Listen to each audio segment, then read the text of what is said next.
And I think, like, what do you think are maybe like the common approaches for Christians wrestling with sexuality in the church?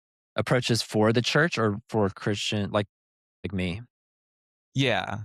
Like Christians like you, like maybe like what they get from like Yeah. family members or pastors or like if they reach Well, in out. an ideal world, yeah, in an ideal world, you would have a church that doesn't treat your story any differently than any other person struggling or into the church with a checkered past like anyone else. Like if everyone is equally in need of Jesus and equally not as far gone, like theoretically being gay or bi or queer or SSA or whatever they are, like shouldn't be a disqualifier for that. So ideally, a Mhm. pastor, a youth pastor, elders, whoever is in leadership, like ideally you would have somebody in your church to be able to confess to or share your story with and not be turned away and actually be welcomed deeper in because you are by being vulnerable, exemplifying courage unmatched. So that would be the Mhm. ideal. Ideally, you'd have other people in your church too that could support you and walk with you through that. Like, I don't know, it's particularly tricky for men. Like, I don't want to say necessarily that it's harder for men than for women, but I do think men have specific challenges as far as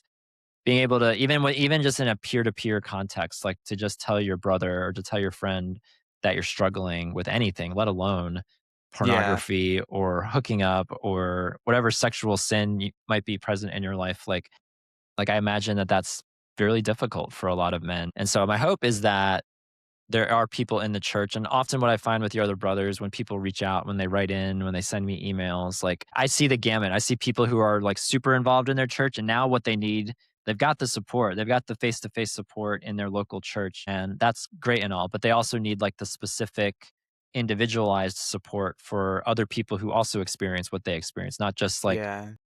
a bunch of straight people who are great, awesome, love empathetic straight people, but what about other people like me who can like understand what I'm going through and like have somebody like more in the trenches with me versus somebody that's still loving me, but it's just a different kind of love when it's not the same lived experience. So I see people like that who write in, and then I also see people write in who join our community who don't have either. Like they need support in the trenches, and they also need that face to face support, which we can't offer right now as a mostly Mhm. virtual community. But I know that they need that too. So my hope for anyone that experiences the same theology and the same sexual identity that I do, that you could find that face to face, but that also the internet is such a beautiful, devastating place where you can find a lot of awful things, but you can find a lot of beautiful things too. And like that's the beauty about especially all this talk now of AI and algorithms, like My for better or worse, it helps you find people quicker than you've ever been able to find your people. Like it's amazing how right. many people can